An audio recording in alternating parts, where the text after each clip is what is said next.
All right, I'm going to go ahead and kick us off as people are still rolling in. So again, continue to drop your company name and all your info in the chat box. We love to know where everyone's from. Welcome everyone who is here. My name is Michelle. I am the publisher of C&R Magazine. I am joined today by Leighton Healey, who is the CEO of KnowHow. Leighton and I have gotten to partner on a number of projects in the past and done webinars and podcasts and all the things. So KnowHow is a great industry resource. They have done this isn't their first go at doing research, which is why I wanted to partner with them. They have done a study on bad reviews and why that happens and how to overcome those. And they also just did Why Workers Quit, a massive, biggest study ever done on the restoration workforce specifically and all technician level, what helps workers stay in your company. That is hands down the biggest pain point in the industry. We're going to talk more about that as the webinar goes on. I also want to introduce our two in the background that are really making this happen. Travis Martin, he is on the KnowHow team as well. He is like the master of ceremonies behind the scenes and knows how to make all the things rock and roll. So every cool thing that you see happening here, all the polls and PowerPoints and graphs and everything, that's all Travis behind the scenes. And then we are also joined by Sarah, who is the brand director for C&R. She is the newest full-time member of the C&R team. She's the one who makes everything C&R related look fabulous. So everyone, thank you for joining me. Travis and Sarah, if you want to pop off your cameras, you're more than welcome to. Leighton and I will kind of get this rolling. So Leighton, I'm going to pop over to you first and kind of have you introduce yourself and share more of your background and about KnowHow. Yeah, thanks, Michelle. And am I coming through clearly? You are. Yeah. So hey, my enthusiasm matches your enthusiasm. This is a big day for the restoration industry.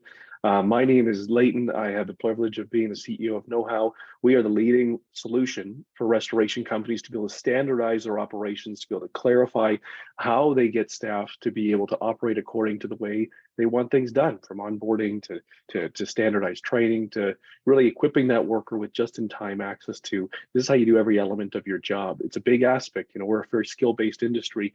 And a little bit about my background, I've spent nearly 15 years within labor service companies, both as an independent, as a franchise owner, as a franchisor across 500 locations, and experiencing so many of the challenges that come along with driving consistency and taking workers from day one to consistent, compliant, grafted into your company culture in high turnover, high skill workforces where there's a lot of obstacles. I've lived that. And so KnowHow and the team at KnowHow, we are committed to being the leaders in helping restoration companies solve for workforce challenges. And one of the ways that we solve for that and live out one of our core company values at the same time is we do a lot of research. We want to really understand what are the problems that companies face when it comes to getting workers on board and contributing in their companies and seeing a meaningful career in their companies. And so it was so exciting to partner with you and your team as we dig in and produce what is the most consummate, data-driven, finally, industry report in restoration, because this is a high-stakes industry. This is a very capital-intensive industry. This is an industry where, it's led by sophisticated teams, and they deserve a robust, authoritative report to serve as a compass as they go into next year and in the years to follow. And so I'm excited to dig in. I am as well. So I want to give a little bit more background as well as to why C&R wanted to dive into this. I constantly have leaders in the industry reaching out to me asking for data on the industry, and I often don't have what people are looking for. So we really wanted to create a package of data that is a starting point. We mean for this year to be the benchmark, and we're going to move from here in future years, asking more deeper questions and probing more into the topics that we started diving into this year. So we have a lot of great data we're going to present today, but this isn't the end of it. We hope to keep doing this every single year. I knew that C&R couldn't do this on our own. So like Leighton said, KnowHow has done some great studies in the past. They're really good at analyzing data. And I knew C&R needed a partner like that, and KnowHow ended up being the perfect partner. I can't wait for all of you to see kind of the ebook and some of the deliverables related to this. When the webinar is over, we'll point you to all those at the end. There really is a wealth of knowledge to be had from this report. So Leighton, let's kind of start with the groundwork and have you talk Mhm. about the foundation of this. Like, how many people responded to the report or the study, the survey? How Mhm. many people, how many companies were involved, those kind of things? What Mhm. was the groundwork? So the groundwork is always to create a data set that is trustworthy and reliable. And so when you're building a research project like this, it's not just text a bunch of people and say, how do you feel about this?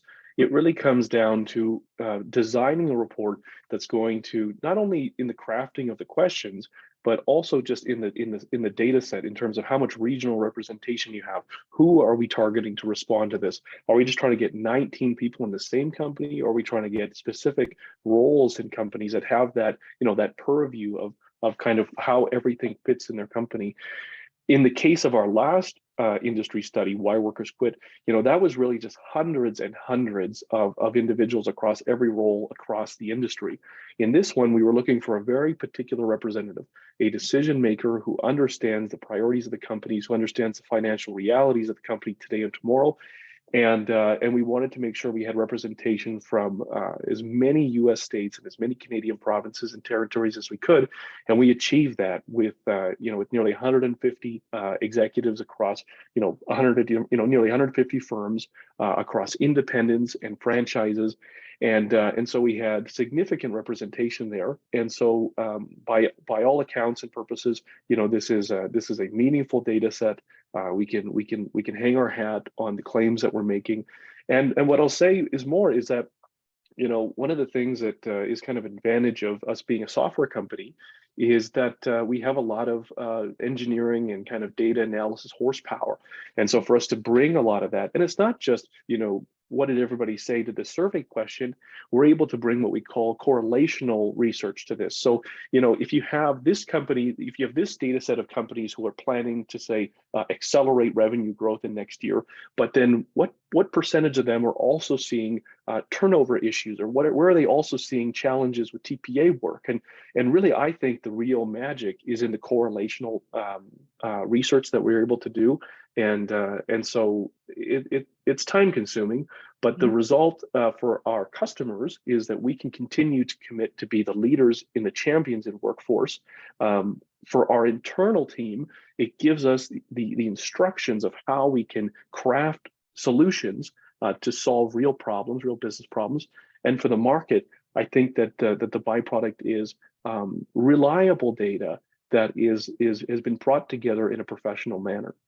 Yes, I agree. Okay. So I know Travis has some graphs teed up and you guys saw a few of them, which is awesome. So Leighton, let's walk through these initial demographics, like average revenue size, average number of employees, residential, commercial breakdown, franchise versus independent, top service offerings. I think that will give everybody who's listening and watching an idea of who responded to this and where the data is coming from. So we had representation from pretty much every U.S. state.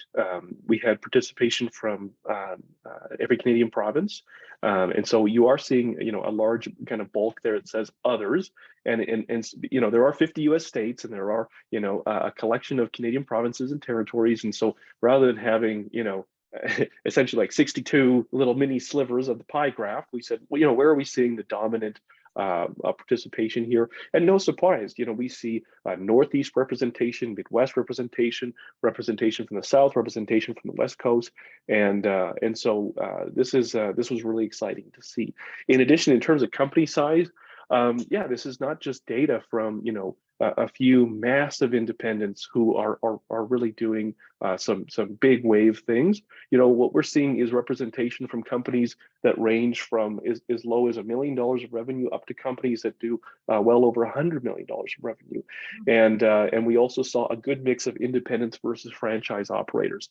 And so within this survey, what you're seeing is, no surprise, a majority of independents, but a very strong representation from franchising as well. And so I think that this is a great representation of our industry. Yep. Yes, I agree. All right. So let's jump into the hot topic of TPA work. So I'm just going to preface to everybody, Leighton and I have a pretty long outline that we're hoping to make it through today. We'll see how far we make it. But again, if you have questions as we're going, or you have comments, please feel free to interact with us as much as you want throughout the webinar. Feel free to ask questions and all that. We totally welcome the interaction, and we'll get through as much as we can. So, all right, TPA and program work. This is a hot Mhm. topic always in the industry, in a very kind of divided segment where there are people that are pro, like, yes, you can make a profit doing TPA work if you do it correctly, you have the right systems, processes in place. And then there are people that are like, no, there's no margins, we can't do it. And probably more companies on that side that are continuing to ease out of doing any sort of program and TPA work so that they're generating all their work on their own, right? So let's take a look at, can you break down what we found for the actual, like, what is the actual percentages of what people are doing TPA work wise? And then we're going to look at the projections, which is interesting. So we're going to look at 2 data points. And so you have what we call your current mix and then your desired mix.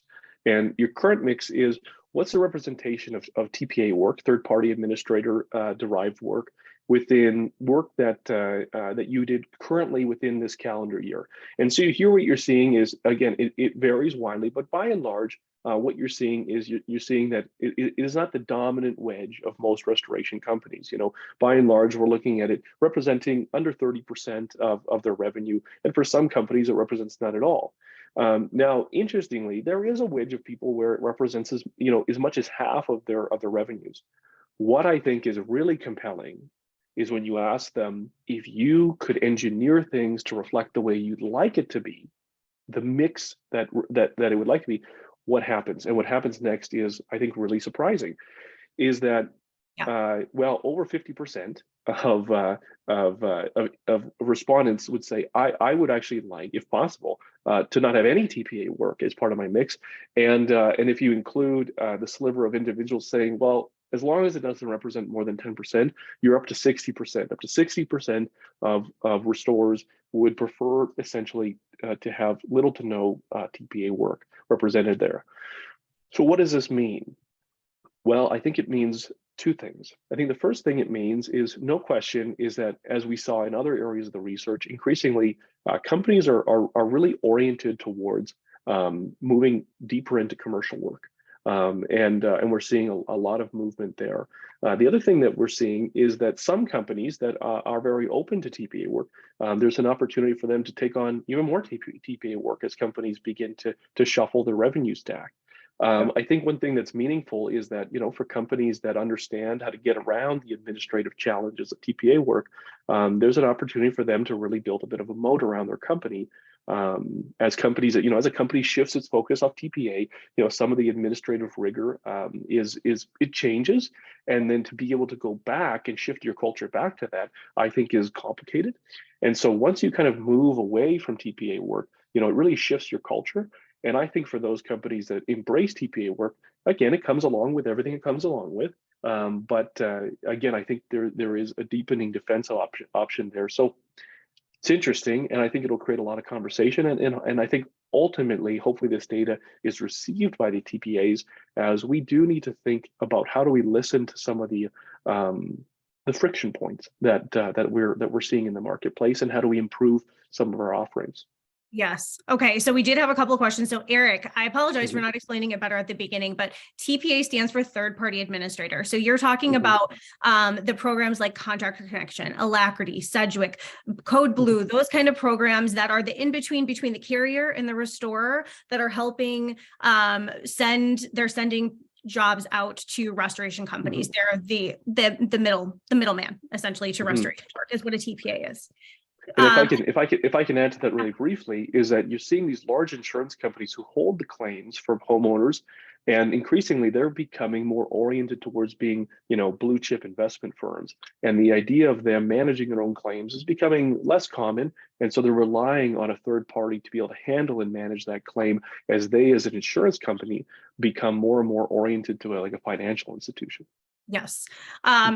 Someone else also had a great question, and the answer is yes. The question was, are you going to share this information with TPAs? If so, I'd love to see the reaction. Well, ideally, part of our goal with this, and Leighton and I had this very discussion yesterday, is it's okay if some of this ruffles feathers. This is true data to what the industry is saying and where the industry is going. So we're hopeful that TPAs do see this, and that restorers take this data back to their companies and are using it when you maybe are struggling on a claim or whatever that may be. We're hoping that this data is going to prove useful to you in your business as you move forward. Mhm. Yes. Absolutely. So, and the report it's a free report. It's accessible through C&R. It's accessible through KnowHow, and I fully encourage representatives of the TPA industry to grab this report, to read it, and to have discussions internally and say, what does this mean for us? Yes. Yes. And Adam asked if we have a data point reflecting independent versus franchise. There is, you'll see in the ebook that you'll be able to download later today, there is a graph reflecting our respondents and the mix there. I don't know that that's necessarily representative of the mix of the industry on that data point, but you'll be able to see based on the respondents in this specifically what the breakdown is. Yes. Yeah. Okay, Leighton, anything you want to add to that? Only to say that I certainly appreciate that a lot of franchise groups have those large national accounts, and so that's something we don't have a specific breakdown between how do these sentiments towards TPA differ between franchise and independent, but there's enough data there, I believe, to spark some good conversations. Yes. And then Anthony, yes, we will be sharing the data in the document with participants after. There is KnowHow has created an amazing 51-page ebook out of this data that you'll be able to download after this. There's also, you'll be able to go to the C&R website, and there's another website I will announce at the end. You'll be able to find it all there, but I don't want to push people away from the webinar. We'll share all of that at the end for sure. So, okay, we're going to do a poll really quick. We're going to move into software next, but we do have a poll for you guys. So going into 2023, do you want TPA work to make up more or less of your overall job mix? We're kind of curious of the attendees here. There's almost 200 of you live in person attending right now. Where does this shake up for you? Where are you hoping that this ends up? Leighton, you have anything else you want to? I think this is one of the most, this is why I wanted to start with this topic, because I knew that it would be big and there would be a lot of people interested. So absolutely. We'll wait until Travis is go ahead.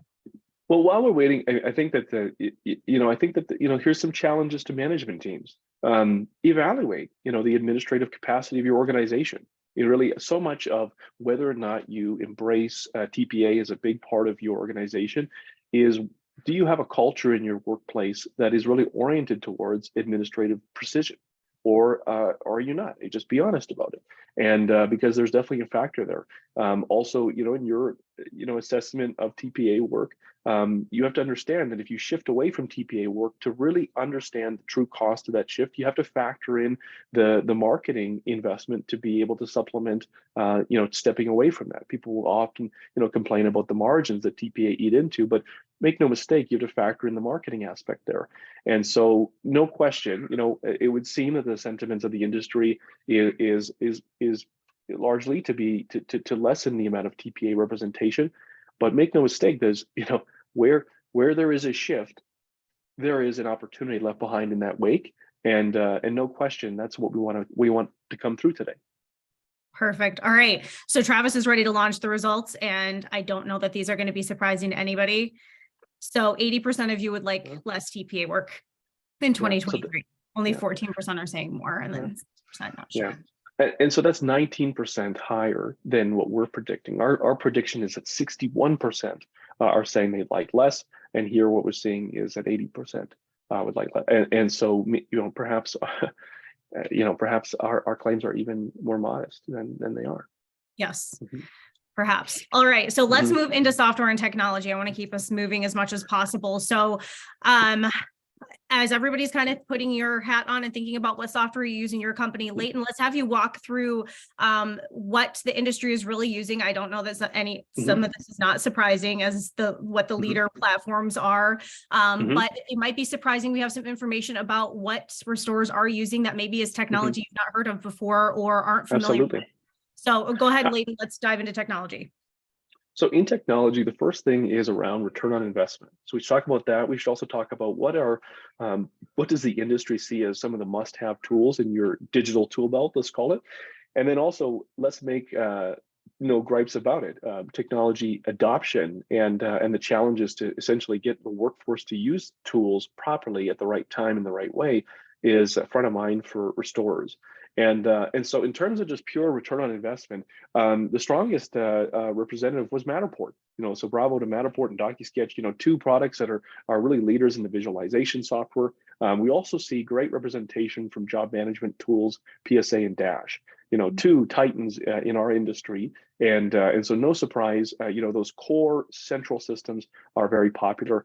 Obviously, Xactimate is a big return on investment product within the industry. And then interesting, Company Cam. Company Cam is a photo documentation, is a photo communications software, makes it easy for you to be able to communicate through photos, kind of what's going on at job sites. And so those are all strong, again, return on investment. So that was really exciting. Why don't we bounce to the next point here? Now, what job management software does your company use? No surprise, Dash really represents the largest market share, followed by PSA, PSA, Can-Am systems. And then interesting, we also see Encircle. Now, I don't think that Encircle would say that they are just a direct, job management system in the same way that PSA and Dash are, but Encircle is a tool that is, what we saw in the data, is very commonly complemented with their solutions to round out some of the functionality. I mean, they really are a leading tool in documentation, job site documentation. And then we saw a mix of other products from Restoration Manager, Accelerate, iRestore, and other products. Now, I think if I was a job management system and I was looking at this, I would look at that kind of, I'm going to go maybe kind of pinkish lavender, 23%. And what that represents is opportunity, is that surprisingly, a lot of industry participants are not using a traditional job management system. They're using some type of a mix of other solutions. And to me, that represents a lot of new territory that is going to be a land grab for a lot of job management systems. So yeah, some surprises here and some not surprises. Now, I think that one of the things that there's a lot of data going on here. So let me break it down.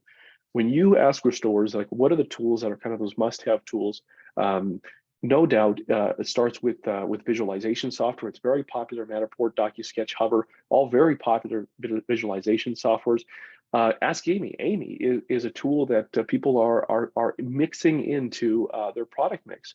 Company Cam, we've commented on, but also, again, very, at KnowHow, we're always very happy when we make our own data. So KnowHow, a tool that allows you to kind of bring everything together. I mean, hey, I'm the first to say that when you're feeling overwhelmed with all this software and equipment, how does it all fit together? I mean, it was great to see KnowHow come in as a product that essentially stitches everything together into a playbook for your company. But other tools that came to this, came out, definitely, the whole Verisk suite is obviously still very popular. But this would represent some of the more popular tools within the industry today. Yes. And then I thought that the whole idea of GPS and Bluetooth tracking might raise some eyebrows. Less people than I anticipated are tracking their equipment. And so what you're seeing here is that actually slightly a majority don't use any type of GPS tracking. So I think that we can see that as an opportunity for GPS tracking companies, no question, but also for those that don't have trackers on their systems, you're among friends, right? And you may decide that perhaps maybe that isn't a strong need to do in 2023, or perhaps it is, but that's kind of where we're seeing the tracking. I think the biggest surprise, if we jump to graphs, here, the next graph, I think we should have a graph specifically around Bluetooth. This is really interesting. There are manufacturers that have invested in Bluetooth technology, and what we're seeing here is, do you currently use Bluetooth technology for job monitoring? Vast majority, 81%, are saying no. Now, Bluetooth is not a new technology. Bluetooth has been around for a significant amount of time relative to technology time spans. And so what this means is that this is not necessarily really getting a lot of adoption within the industry. This could represent a lot of opportunity, but it's also suggesting that this just may not be how restorers are using monitoring technology. Yep. Perfect. I'm kind of curious as we're going through and talking about software, and then we're going to move on to the next topic. But really quickly, I would love for all the attendees to drop in the chat. What is your favorite technology platform that you use that's outside of maybe the normal bundle, like outside of Dash, PSA, like the normal software that we're used to hearing? What is your favorite, maybe complementary tool to that. Magic plan, actionable, Restore United for sure. Albie, I agree with Brandy. I was a little surprised that Albie wasn't on the list, but I know that they're a growing company. So I imagine that that's going to change for next year's data set for sure. Luxor, which is part of the next year suite of things. KnowHow. Good job, Paul. Way to be. Perfect. Okay. So feel free to keep commenting. We love seeing all that. And I did want to answer really quickly. Somebody had asked in the comments about something related to Xactimate and if they're confirming or denying a rumor related to Xactimate. So I'm just acknowledging that I saw that and that I can ask Mike Fulton your question and I will get back to you because I don't know the answer to that, but I see it. Okay. Purchasing preferences. Let's talk really quickly about disinfectants and how people are making their purchasing decisions. I think that the pandemic changed the way that we look at making our purchases and choosing disinfectants. I think people are more concerned about, less concerned about cost and more concerned about some other qualities of disinfectants. So let's talk about that really quick.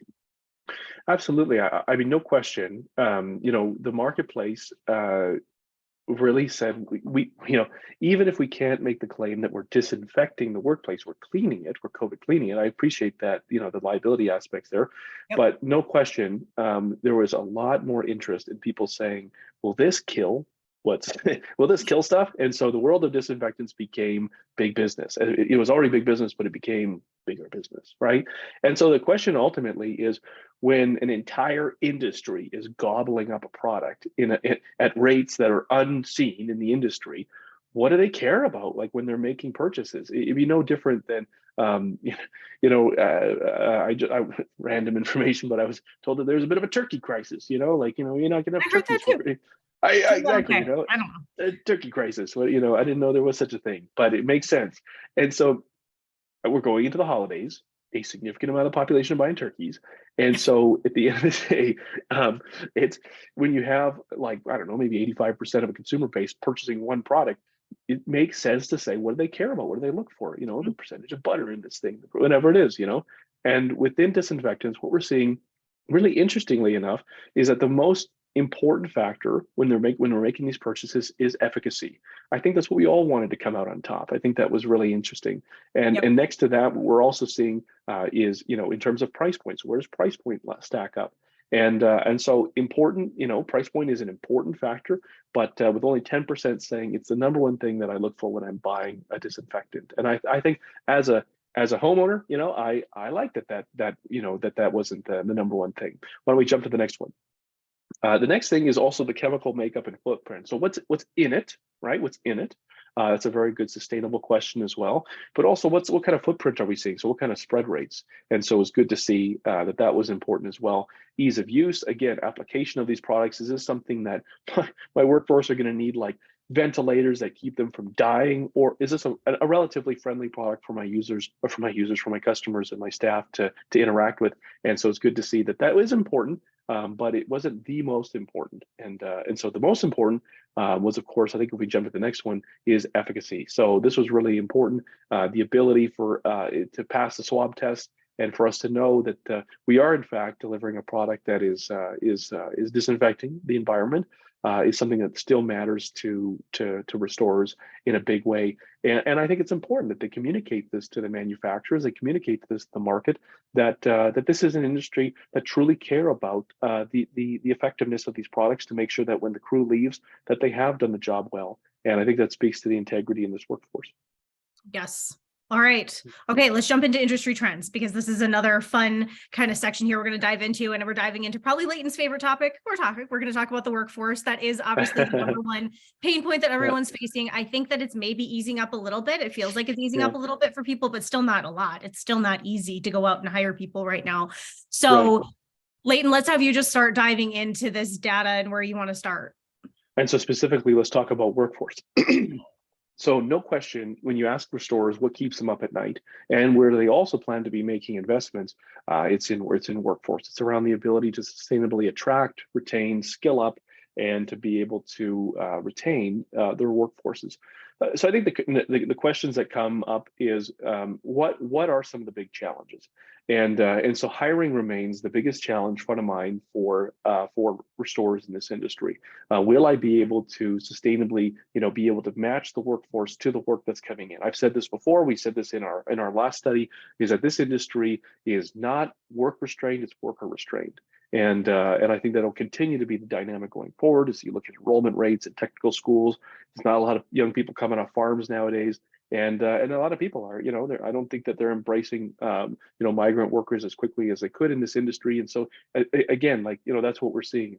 So no surprise, we're also seeing getting paid for work as a big component, and so that's a big fear.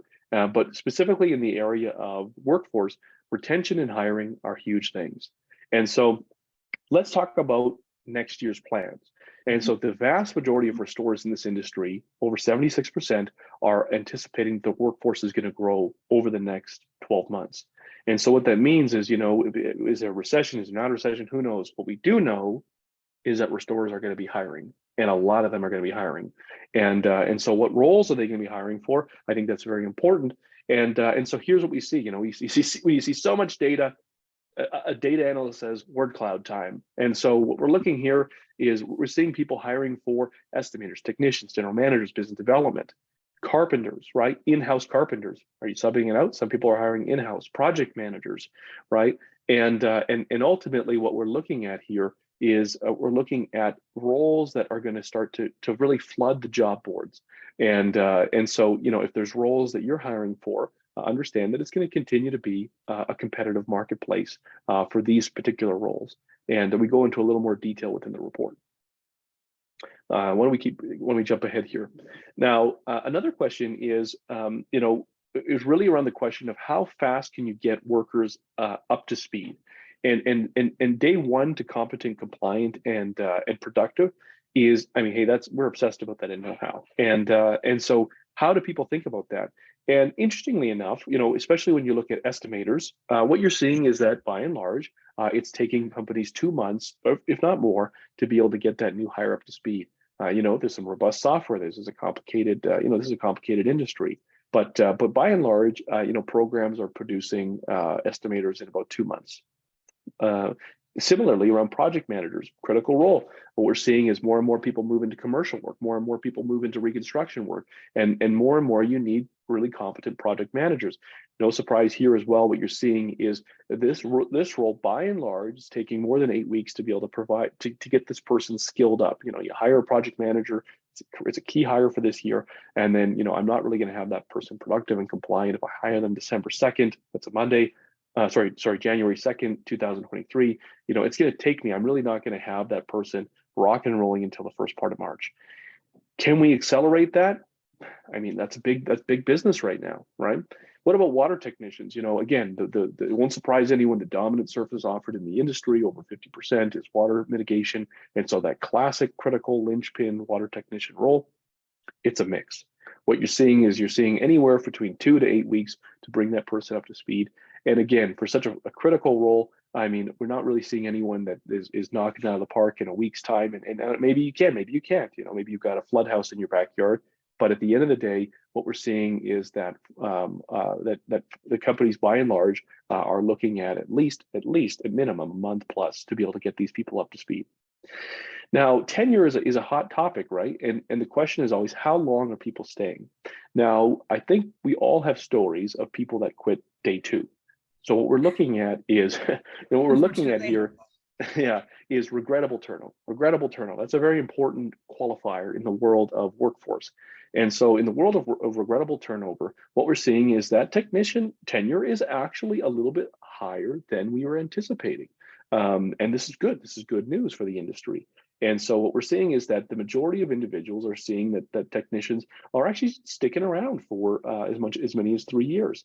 which is fantastic. And so companies are doing a better job than they were in 2021, mass exodus, great resignation. So they have acted on that, and they have made improvements in terms of how do we retain our workforce. And so I think that's really encouraging, especially at the technician level. At the manager and supervisor level, no surprise, what you're seeing there is you're seeing it's common that you're seeing a longer orientation towards staying within the firm, within the company. Again, I think companies are taking tenure much more seriously. You know, what are some of the incentives and benefits that we're offering? We'll talk about that in a moment. And so we're seeing longer tenures at the supervisor level. And then finally, at the when we just think purely about starting wages, I think everybody wants to know, am I paying more than so-and-so across the street? There's always this kind of, you know, I would say unfounded concern that you know, everyone, I can't compete with everyone. And so I'm going to say a couple of interesting things about that. One is that by and large, no surprise, the average technician wage is between $15 to $19 an hour. Surprisingly, I think that you know, with 22% of the industry offering nearly $25 an hour, and I think that wage is going to grow. You know, you're going to start to see more and more competition around wages, more pressure to increase wages. I don't think that's a bad thing. But what's interesting is when you look at the correlation between wage dollars and retention. Again, I'm not trying to plug our last study, our book, Why Workers Quit. But one of the things that we talked about is that yes, for some roles, the posted wage is the most important thing that led them to apply. But when you survey them afterwards and say, what are the things that keep you in the company?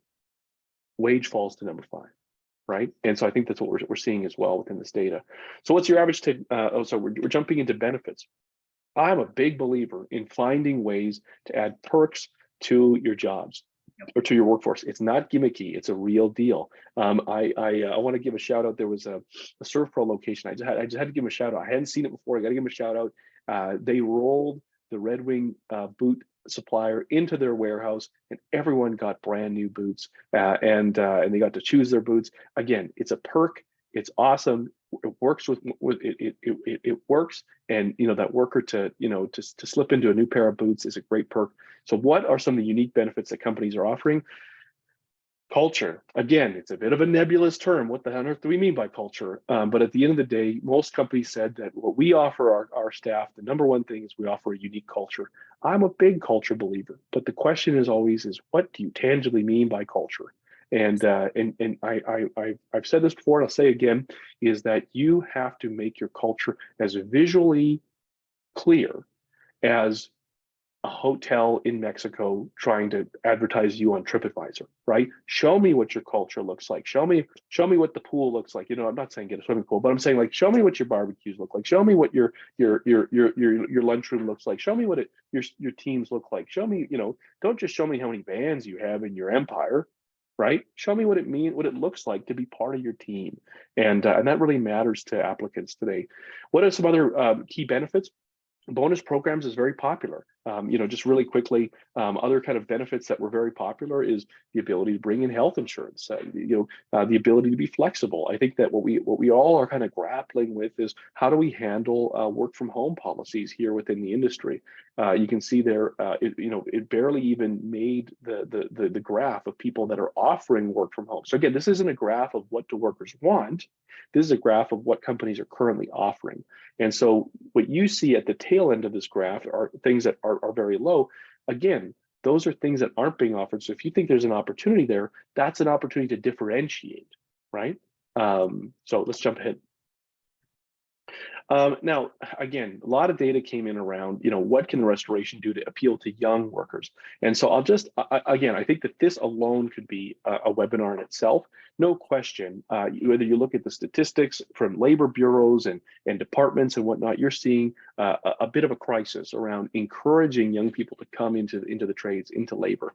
I mean, we indicated in our last study, Why Workers Quit, that for the first time in the industry, 51% of new entrants across all roles were women. And so I think there's a lot of changes going on there, but no question, how can we attract new workers into the role? It's a mix, but no question, it's about having technology. Technology very, very appeals to young workers.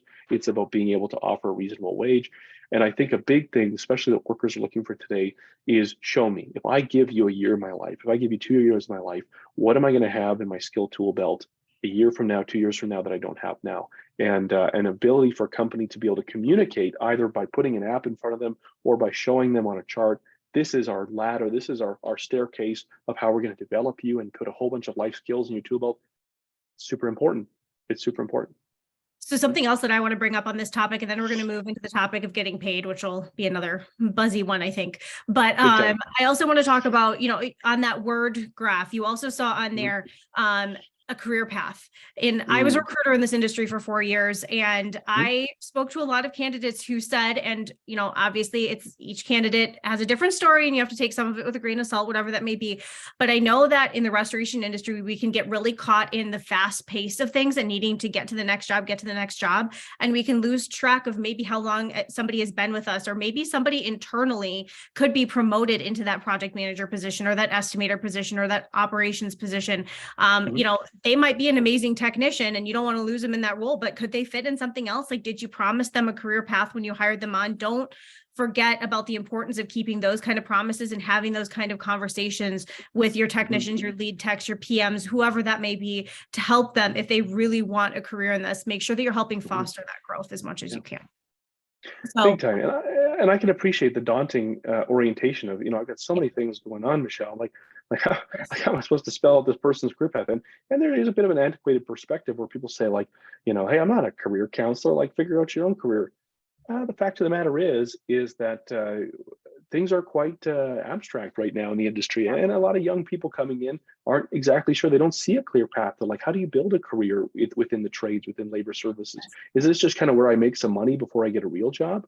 You have to be able to take some time and show them, say, actually, no, there is a tremendous career within this industry. This is a recession resilient industry. This is an industry that's going to continue to grow. This is an industry that's led by professional business people who are very serious about growth. There's a lot of certifications available. You need to be able to make that available to a candidate. And hey, I mean, at KnowHow, one of the ways we take that very practically is we provide templated development paths and templated onboarding paths for people, because there's a lot of, you don't have to reinvent the wheel on everything. And so we know that's a big deal. Yes. Perfect. All right. So I want to move into the topic of getting paid. This is another big hot button issue in the industry right now. This somewhat relates to TPA work. This somewhat relates to program work. This also relates to the pandemic. And in a post-COVID world, there are fewer adjusters out there going to actual job sites. So there is more onus on the restorers to almost be like that ground adjuster and proving their claims and having to have more documentation. And I think I'm preaching to the choir here. I think every restorer who is listening thinks, yes, the amount of documentation I need to have to back up my claims and my invoice is quite a bit these days. So let's dive right in and let's look at the average time it takes to get paid in full on average in this industry. Absolutely. Yeah. I mean, if you remember that previous graph, we had a graph that indicated, what are the biggest things? What are your biggest challenges in this industry? And just behind hiring is time to get paid. I mean, this is an industry where, we're seeing interest rates change. We're seeing, I would say, capital lenders are beginning to get even more conservative. And so cash flow is king. And so speed to payment is such an important thing. There's so many great products in the industry that make that documentation more streamlined. But by and large, within this industry, what we're seeing is over 30 days. Over 30 days, 30 to 60 days is the general consensus of how long it's taking to get paid. And so again, I want to emphasize, what's going on here is a job gets done. And then how long does it get paid? I mean, as a restorer, you've been outlaying capital for a significant amount of time before that job wraps up. And so what we're talking about is a window of time where there's already been an outlay of risk, an outlay of capital. And so we have got to find a way to shorten this. And we can talk more about that. In terms of things that eat profit margin, what we saw is, again, I think everyone would agree that investing in skill training around estimating is a big thing, but also process. I mean, the idea of actually standardizing the way that you get what is that path to showing up on site to invoice and payment. For a lot of companies, that's not documented, and there's no question why the baton gets stalled out in certain departments. Yeah. So in terms of, what tools are used to create estimates, I mean, no surprise what we're seeing there is Xactimate. But I think if there's one thing that's really interesting on the estimating side, is that surprisingly, a lot of people aren't using Xactimate or Symbility. It's interesting to see that, there are companies out there, it's not an insignificant amount, that have found a way to be able to deliver accurate estimates outside of what we would say are the kind of the two heavyweights in the industry. You'll see this interesting graph when you download the ebook later, which we will share the information at the end. I know people keep asking, so thank you for your patience. Sorry, not sorry. But you'll see this really interesting graph when it comes to the percentage of companies using Xactimate. And there's this slice of the puzzle that's about 20%. That's just a rainbow of all of these other ways that people are creating estimates. And so there's definitely some room there, just like in the software space, for some competition, maybe Symbility, Claims Connect, whatever that may be. And also restorers just not using either of the platforms and learning how to create their own invoices, scopes of work, all of that. So let's do a quick breakdown of one of the big topics in the last few years also has been pricing feedback and giving feedback to Xactimate or Symbility, whoever that may be, to help adjust prices in your market and labor rates and all of that. So let's break down this data really quick. Absolutely. There's been a lot of great work, especially, I think that we got to give a shout out to the RIA, the Restoration Industry Association, teams, and I know that lobbying team led by Ed Cross. I mean, there's been a lot of work there to try to apply pressure here. And so I think it goes without saying, that's been really important. But this data is a little disheartening, is that by and large, what you're seeing is the vast majority of restorers don't submit pricing feedback. And is that because they've got 100 things on the go? Is that because they think it wouldn't have an impact otherwise? Anyways, it's probably a mix of both, right? But what you are seeing, unfortunately, is you are seeing a wedge of individuals who are submitting, 23% are submitting feedback towards to their estimators, and they're not seeing any result. Now, 22% are submitting and are seeing result, and then you kind of have this non-responsive 3.3. But by and large, what you're seeing, if you say, well, what is the majority? Well, the majority is they're either not submitting it or they are submitting it and they're not seeing anything. And I think that is, that's unfortunate. And so, I think we can agree that we want our estimating softwares to be partners with us. And so 2023 is going to, there's going to be more opportunity for that partnership to become perhaps a little more balanced. And I do think that the estimating platforms are looking to try to improve on some of this. I've had conversations with Mike Fulton and Garrett Gray, both, Mike is for people that aren't aware, Mark is from the Xactware side, and then Garrett is from the Symbility, CoreLogic, NextGear side of things. And so if you have questions on how to give pricing feedback or how their pricing methodology or how to create your custom price lists, whatever that may be, there's a lot of resources on the C&R website, or if you want to reach out to me personally, I can point you towards some of those. But there are definitely ways that you can interact with these companies to try to help move this forward. And I also wanted to comment to somebody had posted in the Q&A problems getting O&P on jobs. I also am aware that this is an issue. There is a 4-part series getting published in C&R as we speak. The second part is in this issue that also has the state of the industry study. It's specific. It's with some top names in the industry: John Isaacson, Ben Justison, Ed Cross, and Anthony Nelson. They all know a lot about getting paid, Xactimate, O&P, all of these things. So if you're looking for information on O&P, I would point you to those articles. That might help you out a little bit. So, and the last thing I'll say, Michelle, is on that whole submitting pricing to Xactimate Symbility, 51% not submitting. I mean, that's also, I'm sure all 51% of those have a strong opinion. And there is, I think there's an old adage. I think every culture has an adage, something along the lines of, if you're not gonna submit, why gripe about it? You know what I'm saying? Like, there's probably something there. Yes. And so I do think that it would be great to just pick a camp. You submitted and you didn't get feedback, or you submitted and you saw a response, or you submitted and you didn't get a response. I think you got to just get off the fence. Yes, I totally agree. And Xactimate has even created pricing analysts, I believe it is, or committees. I can't remember exactly what it's called, but groups of restorers where they are creating these networks throughout the US with restorers who are helping with these pricing issues. So there is movement. So give feedback, continue to press forward on this. If you need training, you can reach out to Leighton or I, and we can direct you towards some of the industry experts that do train on these things. Okay, we have 9 minutes left, so I don't even know where to go. I'm going to skip industry consolidation. People can find that in the study. I know that that's been a big trend, and I will just say that overall, it looks like a lot of companies have been approached in 2022, but people who have not sold, but who have had somebody bought in their market, there's not been a decrease or loss of revenue by companies that have not been bought, but their competitors have. I don't know if that comment made sense, but you'll see more of that data in the report and in the articles and all of that. So, all right, I want to have Travis pop up a poll question here as we kind of look ahead into 2023. What is the number one pain point you have going into 2023? We're curious kind of how this matches up with our data set, and maybe let's pop that slide back up. Or Travis, I don't know if you have anything there, that data point of showing what keeps people up at night, and then I'll have Leighton walk into revenue forecast and things like that. Yeah, absolutely. So as we looked at before, is that the big things that I would say really matter towards the industry is obviously workforce, and then we also see pricing, or sorry, getting paid on time. But there's that proverbial question, which is just what keeps people up at night? What is accounting for lost sleep?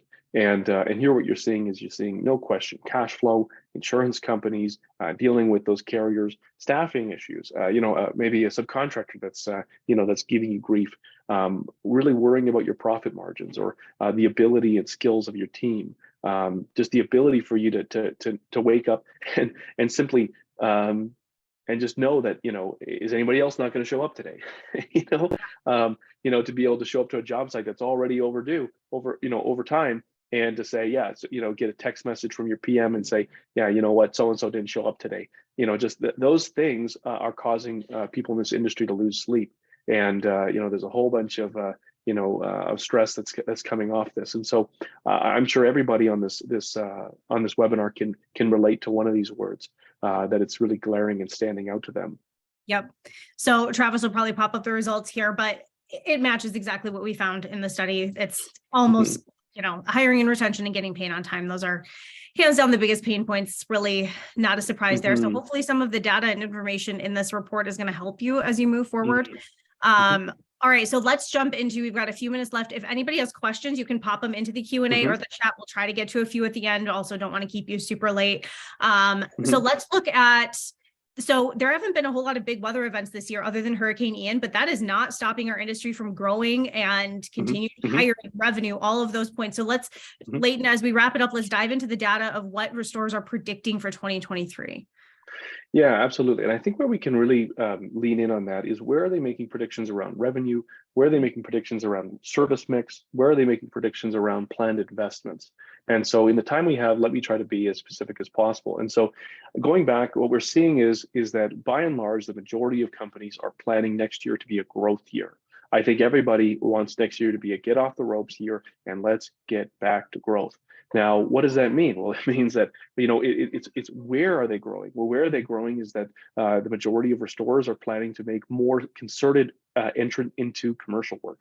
What we're seeing is more and more focus specifically around decreasing some of that residential focus and increasing some of that commercial side of their portfolio.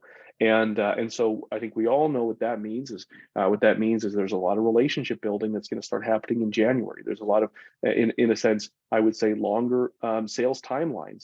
There's companies that are going to have to become used to adjusting some of the expectations around what I would say are kind of sales teams' natural close rates and close timelines. And so those are going to be some big changes within the industry. So there's that. I also think if we have time here, we should talk about where are restorers making investments in 2023. I think that that's a very important comment that I want to make sure we get to. Yep. So we asked restorers, where are you making investments as you think about 2023? And a huge portion of this industry is making investments in workforce and coming to the table and saying, we need to be able to train employees and to be able to provide them with the resources that they need to basically get accelerated into this industry. Why is that? Well, there's so many external factors I could lean on, but by and large, what you're seeing is that the starting point of the average new entrant into this industry from just a skill aptitude level is lower than it has been for other industries. And so where before you could kind of take for granted that this person, you tell them to go and, grab the crescent wrench and drag that DQ over here. that they're not going to look at you with a blank stare, but that isn't the case nowadays. You need to provide training and granular training and provide those, to use your point earlier, Michelle, those career paths. And then we're also seeing is advanced software systems for operations. So what we're talking about here is companies are planning to grow their workforce. 77.9% of participants in this industry are planning to expand their workforce. 80% are growing their revenues. So what does that naturally mean? With more growth comes more moving parts. And so we need software to help us to be able to streamline and organize our processes, our workflows, how our workers get onboarded. And so between employee training and operational software to be able to drive that workforce and ideally facilitate that training, we are going to see a lot of investment in that area. And I think that's exciting. I think that a big winner in that investment is the worker, and we care about the worker. Yes. Okay. All right. As we wrap it up, Leighton, I'm just curious what you think is maybe like the most interesting data set from this, like the most interesting thing that you found as you were going through the data. You know, it's a great question. I think there's many things that I found to be very compelling. I think that I would say that, and again, this might sound kind of subjective, but this is a tenacious, optimistic industry. There's so many doom and gloomers in so many industries. And this is an industry that is saying, you know what, we're going to grow, we're going to expand, we're going to continue to invest. I think this is an industry that is very serious about improving the employee experience. So I thought that was very encouraging. No question, if there was anything that I thought was maybe surprising and really intriguing, it's that increasing shift towards commercial work. It's that change in sentiment towards TPA, or maybe it's not so much a change in sentiment as it is now acting on that sentiment. And if there's one thing that I think is just such an important thing to underpin with worker training being such a key area of investment.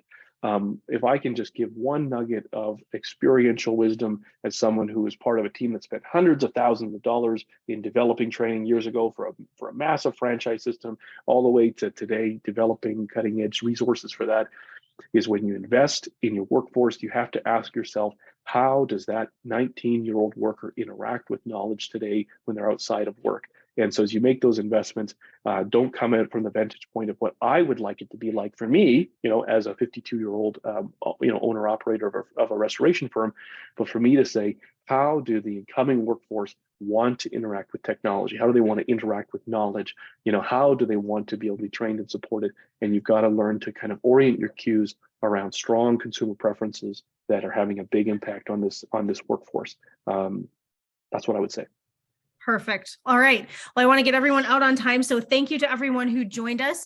I want to point you to C&R Magazine /State of the Industry or stateofrestoration.com. That is where you can find the ebook to download. It is free to download. It is 51 glorious pages. You can also check out the latest digital edition or your print copy of C&R. That has a huge special section related to this, where you will find input from more than a dozen industry thought leaders and experts on where our industry is heading, and a lot of what they have to say correlates directly with the data that we just presented, which honestly they hadn't seen before they interacted. There is also within this latest issue a way to assess the state of your own company and walk through where your company stands.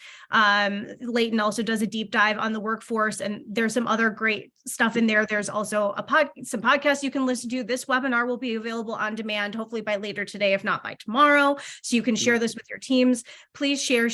So again, C&R Magazine.com /State of the Industry or stateofrestoration.com, which is a little bit easier to remember. You can go ahead to either of those to download the ebook. And we are hopefully going to have more follow-up webinars coming in early January. So be on the lookout for more information regarding those. And we'll be taking deeper dives into certain segments of this data with other industry experts as we move forward. Leighton, anything you want to say as we wrap it up? I just hope everyone has a strong close to the year, and may you have a successful, data-informed 2023. Thank you. Bye, everyone.